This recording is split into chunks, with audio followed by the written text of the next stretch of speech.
जमीर जिंदा रख, कबीर जिंदा रख, सुल्तान भी बन जाए तो दिल में फकीर जिंदा रख, हौसलों के तरकस में कोशिशों का एक तीर जिंदा रख, हार जाओ जिंदगी में सब कुछ मगर जीतने की उम्मीद जिंदा रख। Hello friends, hello my student, कैसे हैं? उम्मीद करते हैं कि अच्छे होंगे, बेहतरीन होंगे, मस्त होंगे, अपनी पढ़ाई को जबरदस्त तरीके से कर रहे होंगे। तो आइए आगाज करते हैं एक और नई क्लास के साथ। तो आज हम इस वीडियो में जो है इंटरमीडिएट केमिस्ट्री का एक चैप्टर है उप सहसंयोजन यौगिक के अंतर्गत कुछ प्रमुख उप सहसंयोजन यौगिक का ऑक्सीकरण संख्या निकालना बताएंगे। यहाँ पर हम ऑक्सीकरण संख्या जो है, तो इस वीडियो में हम ऑक्सीकरण संख्या जो है उप सहसंयोजन यौगिकों का देखेंगे। तो यहाँ पर हमारे पास लिगेंड दिया गया है, तो लिगेंड में हमेशा याद रखेंगे हाइड्रोजन की ऑक्सीकरण संख्या -1 होती है। CN जो है मूलक है, साइनाइड, ये ऑक्सीकरण संख्या इसकी -1 होती है। NO2 ये भी एक मूलक है, इसकी ऑक्सीकरण संख्या -1 होती है।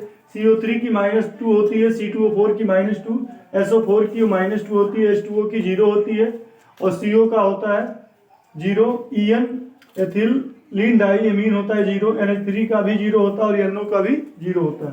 तो यहाँ पर जो है, यहाँ पे जैसे मैं बात करूँ K2Cr2O7 में अगर मैं पूछ लूँ Cr की ऑक्सीकरण संख्या कितनी होगी, यहाँ पर हम Cr की ऑक्सीकरण संख्या कैसे निकालेंगे? तो मान लेंगे इस तरीके से कि माना Cr की ऑक्सीकरण संख्या, Cr की ऑक्सीकरण संख्या बराबर x मान लेंगे। Cr की ऑक्सीकरण संख्या बराबर मान लेंगे कि क्या x मान लेंगे। तो यहाँ इसमें हमको Cr की ऑक्सीकरण संख्या निकालना है, इसमें Cr की ऑक्सीकरण संख्या निकालना है। तो यहाँ पे देखेंगे पोटेशियम का, और ये भी हमेशा याद रखना कि हाइड्रोजन, सोडियम और पोटेशियम की ऑक्सीकरण संख्या +1 होती है। ऑक्सीजन की ऑक्सीकरण संख्या -2 होती है। पेरोक्साइड बंध में ऑक्सीजन की ऑक्सीकरण संख्या -1 होती है। यहाँ जैसे मान लीजिए बात करूँ H2O2, इसमें जो ऑक्सीजन की ऑक्सीकरण संख्या होगी वो -1 होगी। सामान्यतः -2 का यूज करते हैं। अब यहाँ पे कोई भी हाइड्रोजन है, जैसे यहाँ पे क्लोरीन हो गया, ब्रोमीन हो गया, तो इसकी ऑक्सीकरण संख्या हमेशा याद रखेंगे कि -1 होती है। इसकी ऑक्सीकरण संख्या कितनी होगी? -1 होगी। तो यहाँ से देखेंगे तो पोटेशियम का हमारे पास जो है इसकी ऑक्सीकरण संख्या +1 होती है। 2 पोटेशियम है तो 2 गुणे 1 के साथ जाएंगे, प्लस क्रोमियम का हमने x माना है तो 2 क्रोमियम है, x गुणे 2 के साथ, और प्लस ऑक्सीजन का कितना होता है? -2 होता है। -2 गुणे कितना करेंगे? 7 करेंगे, बराबर 0। तो यहाँ पर 2 करने 2 प्लस 2x और यहाँ 7 दूनी 14, -14, तो प्लस माइनस मिलके माइनस होगा, -14 बराबर 0। तो यहाँ 2x बराबर कितना आएगा? 2 उधर जाएगा, 2 में से 14 घटाएंगे तो -12 बराबर 0। तो यहाँ से हल करेंगे तो 2x बराबर 12 आ जाएगा। तो x बराबर कितना आ जाएगा? 12/2। तो 12/2 का मतलब x बराबर क्या आ जाएगा? +6 आ जाएगा। तो ये जो है, अतः क्रोमियम की ऑक्सीकरण संख्या कितनी आ जाएगी? यहाँ से जो है +6 आ जाएगी। तो क्रोमियम की ऑक्सीकरण संख्या कितनी आएगी? यहाँ से हम देखेंगे तो इसकी ऑक्सीकरण संख्या +6 आ जाएगी, याद रखेंगे। तो इस तरीके से हम निकालेंगे।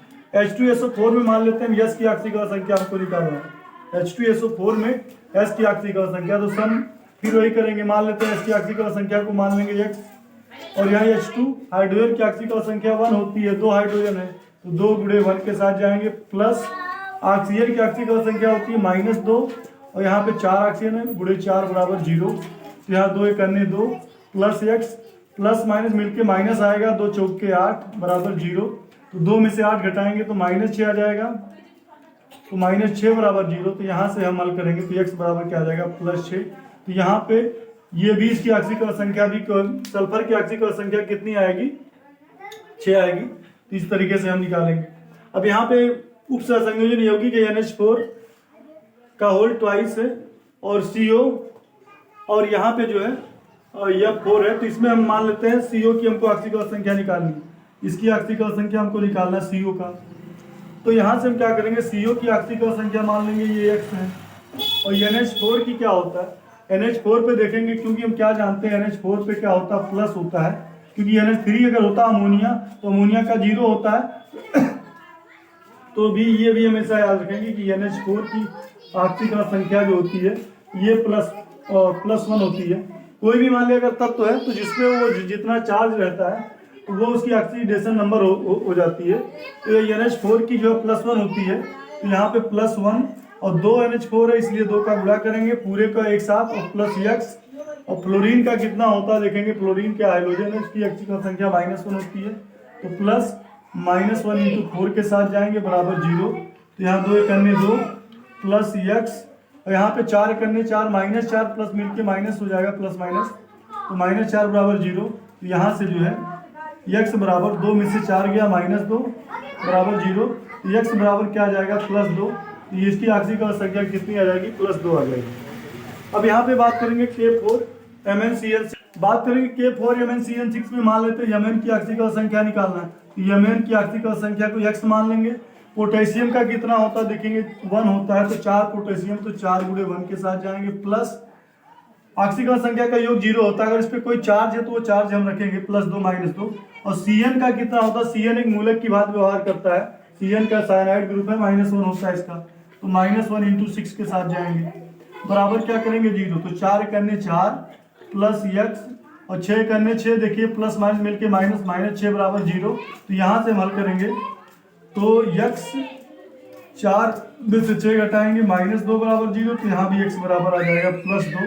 आक्सीकरण संख्या में अगर प्लस आ रहा तो प्लस नंबर आपको लगाना जरूरी है, इस तरीके से नहीं लिखेंगे तो गलत हो जाएगा, x बराबर तो ये गलत हो जाएगा, इसलिए प्लस आ रहा तो प्लस लगाएंगे। अब यहाँ पे बात करेंगे K3FeCl6 में हमको निकालना है, तो यहाँ से मान लेते हैं Fe का हमको आक्सीकरण संख्या निकालना है, तो Fe की आक्सीकरण संख्या मान लेंगे x। K3 3 पोटेशियम है तो 3 गुणे 1 के साथ जाएंगे, प्लस Cn का कितना है, तो Cn की आक्सीकरण संख्या यहाँ साइनाइड है -1 है, इंटू 6 के साथ जाएंगे बराबर 0। तो 3 करने 3 प्लस x, और यहाँ प्लस माइनस मिलके -1 आ जाएगा, -6 करने से -6 बराबर 0।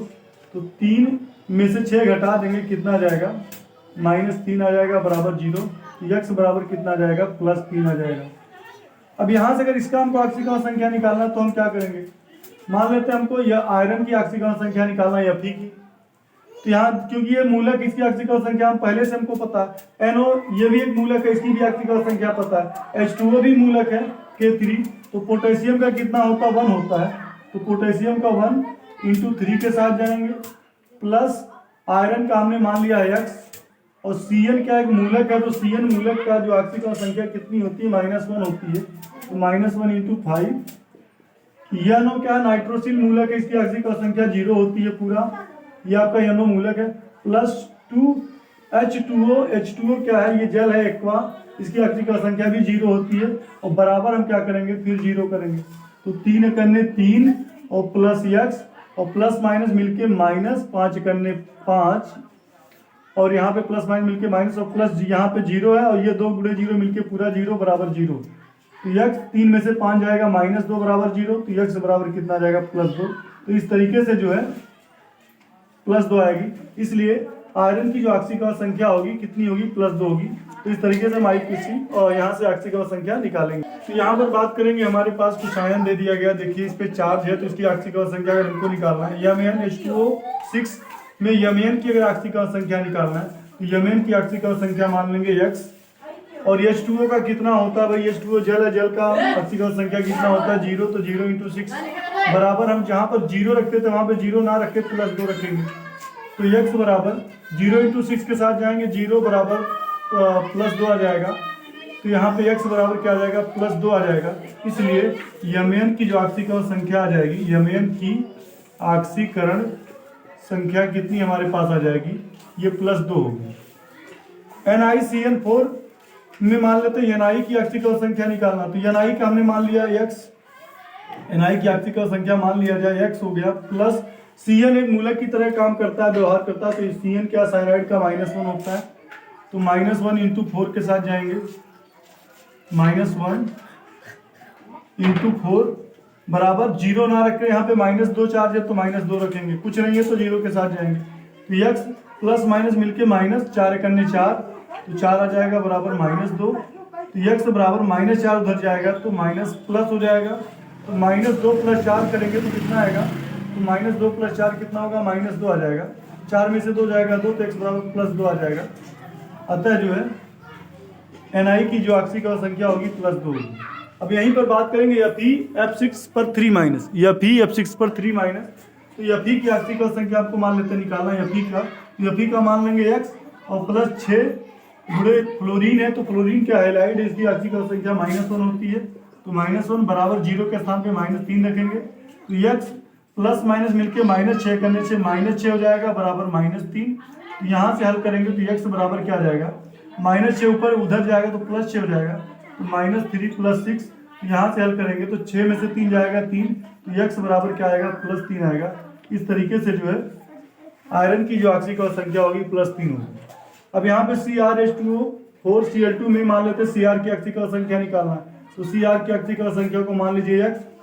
H2O क्या है, जल है, जल का आक्सीय संख्या कितना होता है 0 × 4 के साथ जाएंगे, प्लस क्लोरीन, 2 क्लोरीन है, 2 गुड़े क्लोरीन क्या हाइड्रोजन की भांति व्यवहार करता है, उसकी आक्सीय संख्या -1 होगी और बराबर 0 के स्थान पे +2 रख देंगे।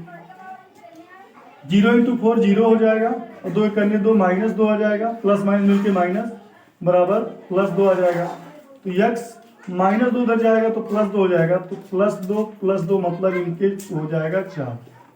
तो इस तरीके से जो है अतः क्रोमियम की जो आक्सीय संख्या आएगी +4 होगी। तो फ्रेंड्स, इस वीडियो में हमने उपसहसंयोजन यौगिक का IPSC नाम, इससे पहले वाले वीडियो में हमने डिस्कस किया था। इसमें हमने आक्सीय संख्या कैसे निकालते हैं तो इस तरीके से हमने इसमें डिस्कस किया। तो अगर किसी भी प्रकार की आपको समस्या हो रही है तो उसमें आप लाइन कमेंट के माध्यम से जरूर हमको बताएंगे। आई होप ये वीडियो आपको हमारा पसंद आया होगा। तो फ्रेंड्स, अगर ये वीडियो आपको हमारा पसंद आया तो हमारे YouTube channel RC Ramesh classes को लाइक, सब्सक्राइब और कमेंट जरूर करें। सभी डियर स्टूडेंट स्वस्थ रहें, मस्त रहें, अपनी पढ़ाई को जबरदस्त तरीके से करते रहें। Bye bye, take care, love you, जय हिंद, वंदे मातरम। Thanks for watching video, best of